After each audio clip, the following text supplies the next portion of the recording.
Welcome back. Sensex 3 సెంచరీల నష్టంతో ప్రస్తుతం trade అవుతోంది. 305 పాయింట్లు నష్టపోయింది. అలాగే నిఫ్టీ 90 పాయింట్స్ నష్టంతో 5886 దగ్గర ట్రేడ్ అవుతోంది. సో మార్కెట్స్ పరిస్థితిపై విశ్లేషణ అందించేందుకు అనలిస్ట్ డి ప్రసాద్ గారు ఢిల్లీ నుంచి టెలిఫోన్ లైన్ సిద్ధంగా ఉన్నారు. ప్రసాద్ గారు, గుడ్ ఆఫ్టర్నూన్. సో ప్రస్తుతం స్కామ్ సీజన్ నడుస్తోంది అంటూ బాలా గారు కామెంట్ చేస్తున్నారు ఇక్కడ. సో ఎంతమంది ఆపరేటర్స్ నుంచి మనం బ్యాడ్ న్యూస్ వినాల్సి వస్తుంది? ఐ థింక్ ఇది టైమే చెప్తుంది. ఇలాంటి ఈవెంట్స్ ని యాంటిసిపేట్ చేయడం చాలా కష్టం. ఓన్లీ థింగ్ ఇలాంటి ఈవెంట్స్ లో మనం యాక్షన్ ఏం తీసుకుంటాం అది మన చేతిలో ఉంటుంది. ఐ థింక్ మన యాక్షన్ ఐ థింక్ స్ట్రాటజీ చాలా క్లియర్ గా ఉండాలి. షార్ట్ టర్మ్ కి సైడ్ లైన్స్ లో కూర్చోవాలి. Maybe skilful traders front line లో డెఫినెట్లీ షార్ట్ చేసే అవకాశాలు ఉంటాయి. కానీ అలాంటి ట్రేడింగ్ స్కిల్స్ ఉన్న వాళ్ళే ట్రేడ్ చేసుకోవాలి. బికాస్ వాలటిలిటీ చాలా ఎక్కువగా ఉంది. అదర్వైజ్ ఇన్వెస్ట్మెంట్ కోసం కొంచెం ఇంకా లోవర్ లెవెల్స్ కోసం వెయిట్ చేయాలి. ఈ కన్సల్టేషన్ ఫేజ్ ఇంత తొందరగా ఫినిష్ అవ్వదు. అట్లీస్ట్ ఈ December month at least first part of December నుంచి 15-20 డిసెంబర్ వరకు ఈ కన్సల్టేషన్ ఫేజ్ ఇంకా ఉంటుంది. కొంచెం హైయర్ సైడ్ లో సెల్లింగ్ ప్రెషర్ ఉంటుంది. సో వెయిట్ చేయాలి. ఐ థింక్ అల్టిమేట్లీ ఈ పీరియడ్ కూడా ఎండ్ అవుతుంది. బికాస్ ఇది event I think medium to long term structure నేను డిస్కస్ చేయదు.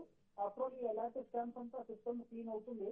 అండ్ సిస్టమ్ క్లీనింగ్ ఎప్పుడైనా ఓవరాల్ మార్కెట్ కి హెల్దీగానే ఉంటుంది. ఓకే అండి. సో ఇది హెల్దీ క్లీనప్ యాక్ట్ గా మీరు భావిస్తున్నారు. బట్ ప్రస్తుతానికి వెయిట్ చేయమంటారా లేదా ఏదైనా వాల్యూ పిక్స్ సెలెక్ట్ చేసుకోవచ్చు అంటారా? I think value pics radar లో ఉంచుకోవాలి. కానీ ఐ థింక్ బయింగ్ చేయడం కొంచెం వెయిట్ చేస్తే బెటర్. బికాస్ మేబీ ఆ బాటమ్ టాప్ ఎవరు పట్టుకోలేరు. కానీ ఒకసారి మార్కెట్ కన్సాలిడేట్ కొంచెం మీద మూవ్ అవడం చేసి 6000 మీద ట్రేడ్ అవ్వడం మొదలైతే అప్పుడు ఐ థింక్ బయింగ్ చేయడం బెటర్ స్ట్రాటజీ ఉంటుంది. అదే క్లోజర్ టు 5790 5800 అక్కడ సపోర్ట్ తీసుకుని మళ్ళీ బౌన్స్ బ్యాక్ అయితే అక్కడ చేయాలి. దీని బెస్ట్ వే ఐ థింక్ కొంచెం మార్కెట్ కి టైం ఇవ్వాలి. Market needs the time correction. Price correction కంటే ఎక్కువ I think market needs the time correction. So ఆ టైం కరెక్షన్ ఐ థింక్ ఈ మంత్ డెఫినెట్లీ కొంచెం టైం స్పెండ్ చేయాల్సి వస్తుంది లోవర్ లెవెల్ లో. సో ఒకసారి సెల్ చేసి మళ్ళీ ఫ్రెష్ గా కొద్ది రోజుల తర్వాత బై చేయడం బెటర్ అంటారా? అదే ఐ థింక్ స్టాక్ పట్టే ఐ థింక్ అటు ఇన్వెస్ట్మెంట్ ఓరియంటెడ్ స్టాక్స్ లో అలా చేయకూడదు. I think trading orientation trading best లో ఐ థింక్ డెఫినెట్లీ అది కాఫీ చాలా డైనమిక్ ట్రేడ్ చేసే స్కిల్ సెట్ ఉన్న వాళ్ళే ట్రేడ్ చేయాలి. I think normal investor I think medium to long term investment opportunities కొంచెం వెయిట్ చేయాలి. ఆపర్చునిటీస్ డెఫినెట్లీ వస్తాయి. I think because medium to long term story పూర్తిగా ఇంటాక్ట్ ఉంది. ఇలాంటి ఈవెంట్స్ ఎవ్రీ బుల్ ఫేజ్ లో వస్తూ ఉంటాయి. ఐ థింక్ ఆపర్చునిటీస్ క్రియేట్ చేస్తాయి. కానీ ఇంకొంచెం టైం ఉంది ఈ ప్రాసెస్ ఎండ్ అవ్వడానికి. ఓకే అండి, థ్యాంక్ యూ ప్రసాద్ గారు. జయరామ్ రెడ్డి హైదరాబాద్ నుంచి నెక్స్ట్ కాలర్ లైన్ ఉన్నారు. జయరామ్ రెడ్డి గారు చెప్పండి. జయరామ్ గారు. హలో, నమస్తే అండి. నమస్తే అండి. కర్టూరి గ్లోబల్ కొన్నాను నేను 1000 షేర్స్ 27 లో కొన్నాను. ఓకే అండి. అమ్మాలా ఉంచుకోవాలండి? సో ప్రస్తుతానికి చేయగలిగిందే లేదండి. ఇన్ఫాక్ట్ స్టాక్ ఇవాళ లోవర్ సర్క్యూట్ టచ్ చేసింది. ఇవాళ అమ్ముదామన్నా కూడా బయర్స్ లేరు. మేబీ హోల్డ్ చేయొచ్చా? కరటూరి గ్లోబల్ అయితే మీరు ర్యాలీస్ లో అంటే ఇప్పుడు మళ్ళీ ర్యాలీ వస్తుందని చెప్పడానికి చాలా కష్టం. కాబట్టి రేపు కూడా మళ్ళీ మైనస్ లో ఓపెన్ అయ్యే అవకాశం ఉంది. కాబట్టి ఏమాత్రం ఆపర్చునిటీ ఉంటే మీరు ఎగ్జిట్ కావడానికి ఎగ్జిట్ గా సజెస్ట్ చేస్తానండి. మళ్ళీ ఇంకా ఇక్కడ నుంచి ఎగ్జిట్ అయిపోయి మళ్ళీ అక్కడ నుంచి మీరు తీసుకుని ఎగ్జిట్ అయిన నుంచి మళ్ళీ ఒక 5-6 రూపీస్ పడినాక మళ్ళీ బై చేయడం అటువంటి చేయకుండా అక్కడ నుంచి పెరగొచ్చేమో. కంప్లీట్ గా ఇటువంటి స్టాక్స్ మాత్రం అవాయిడ్ చేయండి. కొన్ని రోజులు అని కాదండి, కంప్లీట్ గా పోర్ట్ఫోలియోలో ఇటువంటి స్టాక్స్ దూరంగా ఉండడం మంచిది. చాలా వరకు ఈసారి ఫాలో మనం మంచి మిడ్ క్యాప్ కానీ తర్వాత large cap stocks fundamentally strong ఉన్న కౌంటర్ లోనే ఎంటర్ కమని చెప్తానండి.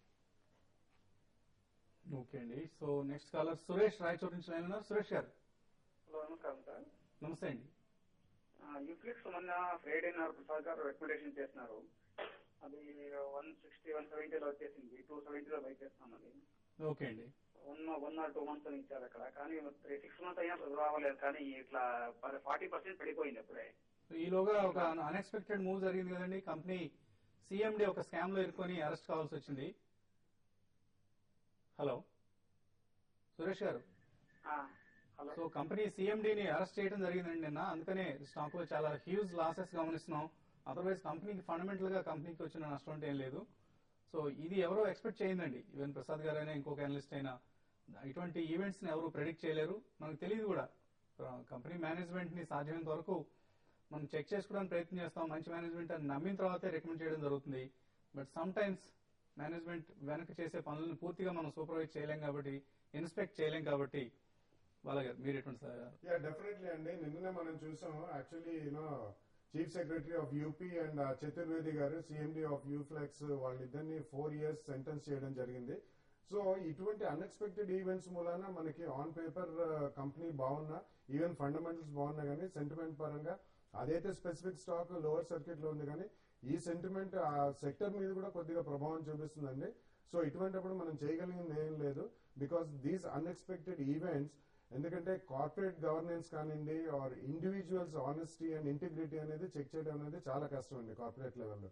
సో ప్రస్తుతం నా ఒపీనియన్ లో మాత్రం మీరు ఈసారి కూడా బౌన్స్ వచ్చిన ఈ స్టాక్ లోంచి బయటపడిపోయి, ఇప్పుడు మార్కెట్ సెంటిమెంట్ పరంగా బాగా వీక్ అవుతుంది కాబట్టి ఓవరాల్ గా మీకు డిఫెన్సివ్ సెక్టర్స్ లోకి వెళ్తే మంచిదండి.